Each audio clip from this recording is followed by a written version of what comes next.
Good afternoon, everyone. This Tractor Man 44. You know, when you work with all this old junk like I got around here, heck, this tractor's old as I am. It's 1952, something like that. But when you work with this old junk, you have to accept a certain percentage of breakdown, and you have to accept the fact you're going to have to do a little bit of maintenance, a little bit of work on them, you know. Well, this is my trusty, rusty, one of my favorite little tractors. And by little, I mean it's only 162 cubic inch, 4-cylinder. It's not a very big tractor at all by any means. It's a little bit larger physically than an 8N Ford, and cubic inch displacement wise, about approximately 40 cubic inches larger than an 8N Ford, just to put it in comparison. But it's got a lot more weight to it and everything. But anyway, it's a real good small utility tractor, you know, around a place like mine. But we got some issues with it, so it's time to put this one in the shop and do a little tinkering. This really is my go-to tractor. I use it on the wood splitter, use it on tons of things around, and it's just so economical. I'm going to take this little B3030 and I'm going to nose into it right on that front steering pedestal right there and see if I can nudge this fella backwards up the hill and line it up and get it inside the shed.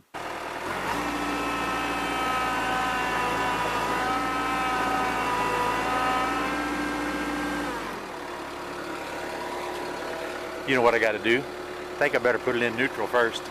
Yeah, I had it in gear.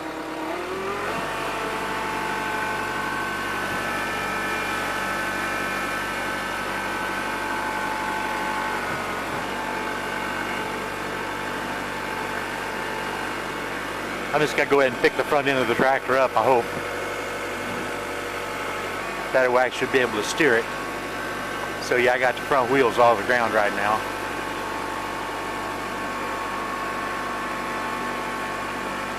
I ain't too worried about the bucket on this tractor. It's already warped. It was that way whenever I got it. So I'm not too worried about damaging it any worse than it already is. I'm either going to have to change the bucket or I'm going to have to cut this one apart and try to make some certain cuts and things in it on the workbench and see if I can get it shifted around and back into the correct shape. So until then, I can go ahead and abuse it. Doesn't really matter. But this is working pretty good. I think I'm going to have to set it down, pull it forward, and get a little bit more in alignment.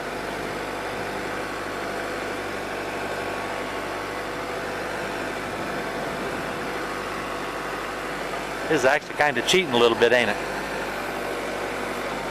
Might have to get out and open the garage door just a little bit higher, unless I can snake that bucket right underneath it. I think it's going to go.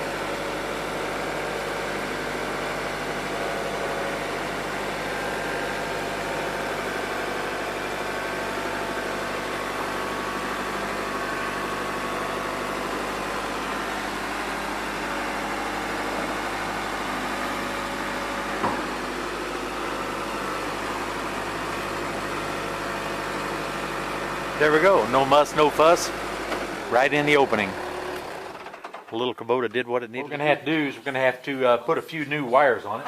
There's a whole bunch of melted wires all throughout. I'm going to have to pull the dash off, just for the heck of it, to make it easy. I'm going to pull the hood.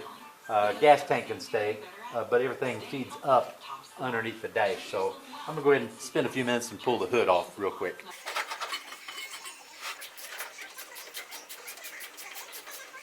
When I brought this tractor home, I don't know how many years ago now, it's been 8-10 years ago, I don't know, I'm guessing. I'd have to think too hard. But it had been sitting, not running for at least 15 years. And for the 15 years before that, it hadn't rolled a wheel. Sitting stationary, just operating a sawmill off of the belt pulley. And so it had been sunk completely down in the ground. The rear wheels were at least 6 inches into the dirt. Even more than that, all the way up to the rims. The front wheels were even sunk up on the rims for a little bit. The tires miraculously all held air at that particular point. Absolutely unbelievable. But virtually everything on this tractor that moves externally, throttle linkages, choke cables, anything, steering column, everything at all, clutch mechanisms, brake mechanisms, was rusted completely closed or locked. The motor was not stuck. So I knew it was going to be a halfway decent old tractor. So I brought it home, kind of fiddled with it. Took a couple months of soaking it. Got everything all working.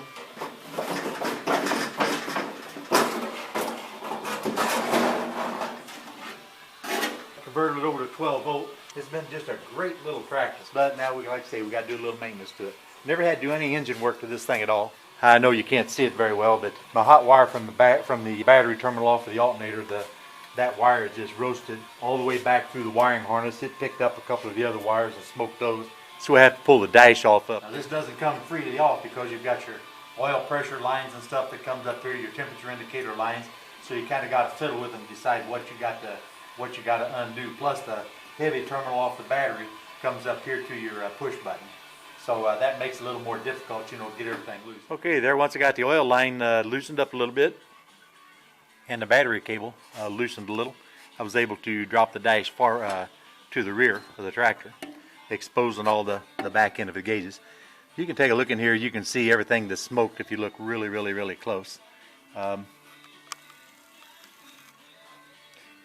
This one's smoked over here. Those two over there are smoked. The main one down here that goes all the way out to the alternator is smoked. So we're going to go out to business and going ahead and changing all that. I'm not going to try to film that because that's just too difficult to do, to get the camera in there and everything. But it's nothing more than I'll explain it, you know, if y'all interested. But it's nothing more than just eliminating them one wire at a time and going back. That way I don't have to figure it all out. But it doesn't matter, just simple as simple can be anyway. I don't have any lights or anything wired in on this one. And you can see what I did here on the oil pressure gauge. To make it easier, I went ahead and put a flare footing on the back of that gauge and used a 1/4 inch fitting. And then I used this little capillary tube right here. This real flexible, very small capillary tube, and silver sided it inside of this 1/4 inch OD. That allows me to create a coil, just a curly-Q coil up underneath the engine compartment, where whenever you have to pull this dash back, all you do is uncoil that coil like a spring, whereas otherwise the factory has this in 1/4 inch steel tubing usually. There's absolutely no give whatsoever, so you have to physically remove it on the other end of the where the oil pressure originates, and you have to fight that steel tubing all the way out. Or you have to get this back far enough to stick your hand up in here and try to get that nut off. But when I convert them, I always do this right here because it just works out so much easier. Well, that wasn't too awfully bad. We've got all the smoked stuff out of there now. It was really quite simple. We got power coming in from the battery going to the push button starter. When you push that starter, it'll the starter button on the front of the dash, that'll engage the starter motor, make it go round and round, but it won't start unless you turn the key on. So what we do to power the ignition switch, which is this little fella right here, this hot wire from the positive post of the battery comes up here to the ammeter, and then the ammeter reads across there. When you turn the key on, of course, it makes the ammeter wiggle, jiggle, shows a little electrical consumption, but it also gives you power to this terminal right here. When you have power to that terminal there, that comes down here and feeds power to the distributor right here through that 6-volt resistor. And then, of course, through the 6-volt Chrysler resistor to the coil. The coil then in turn powers the distributor, and then as long as you've got power where you need to have it, it's going to fire up and run. We just have to feed that newly installed black wire right on through the route of the melted wire, on right over the top of everything, and right on around and to the battery terminal on the alternator. That's a 1-wire Delco 10 or a 12 SI alternator. It doesn't need to be externally excited or anything like that. So then all we have to do is fire it up and then make sure the alternator is still putting me out a little bit of juice. Make sure it's not smoked or anything internally. And that's easy enough to do. You put a 12-volt meter DC on the battery and then see what your static voltage is on the battery, and then fire it up. And if the static voltage increases, then the alternator is putting out. That's a simple and rudimentary test. I do have to point out one thing. The alternator to battery terminal, it actually has smoked a little bit. It's exceptionally loose right there whenever I tighten it up against the housing, which means it got really, really, really warm. So there's a very good chance that the alternator is not going to put out. So I don't have a lot of high hopes for that, but we'll find out in a few minutes. Make all these things negative ground. Don't be misled by that pinkish looking red cable hanging down there to the side. Even though it's red or pink, it used to be red, and it's going to ground, don't mistake that for positive ground. Now right now is the absolute perfect time to tell you that pink wire or that red wire right there is what caused this whole issue. One of us guys slipped a battery in it, wasn't paying real close attention to the wires, and hooked it up reverse polarity. As soon as we turned the key on, it just took out everything that you saw me replacing today. On these old tractors, you can't go by colors. I mean, heck, fire, I got red wires, orange wires, you know, I got black wires, I got all kinds of different colors of wires. Doesn't really matter as long as I ain't restoring them. The main objective is to get them running and make them useful. I'm going to shine these terminals up a little bit. A little bit of corrosion in there, you know, kind of inhibits the flow of electrons. Ooh, that's pretty shiny. I want to give the old gal every chance you can to pick up and fly right, you know what I mean? No time like the present. Let's see what she's going to do.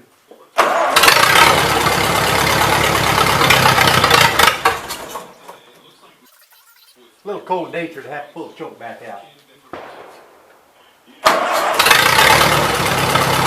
Well, if I'm not mistaken, I'd say she's going to run.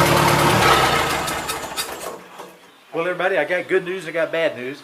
Good news is everything's functioning the way it should. Nothing's getting hot, nothing's melting, nothing's doing anything bad. That's the good news, and it runs fine. Bad news is I got 12.4 volts static on the battery whenever I start it, and hopefully the alternator's got the output, you know, recharging battery. It should go up. It went down. It goes to 12.3. Checked right directly on the alternator, and the output of the alternator is 0. But not to worry. I got another one on the shelf over there. I'll just swap that out. I already made the bracket stuff, you know, for the alternator years ago. So it's just a matter of 2 bolts and that alternator be changed. Exact same alternator, exact same connection. So it's not a big deal. But at any rate, hey, you know what? I think everything's going to work. You have to put the metal and all that stuff back on, change your alternator. I'm just tickled to death, man. The old gal's going to live to see another day. So this is TractorMan 44, and I am out of here.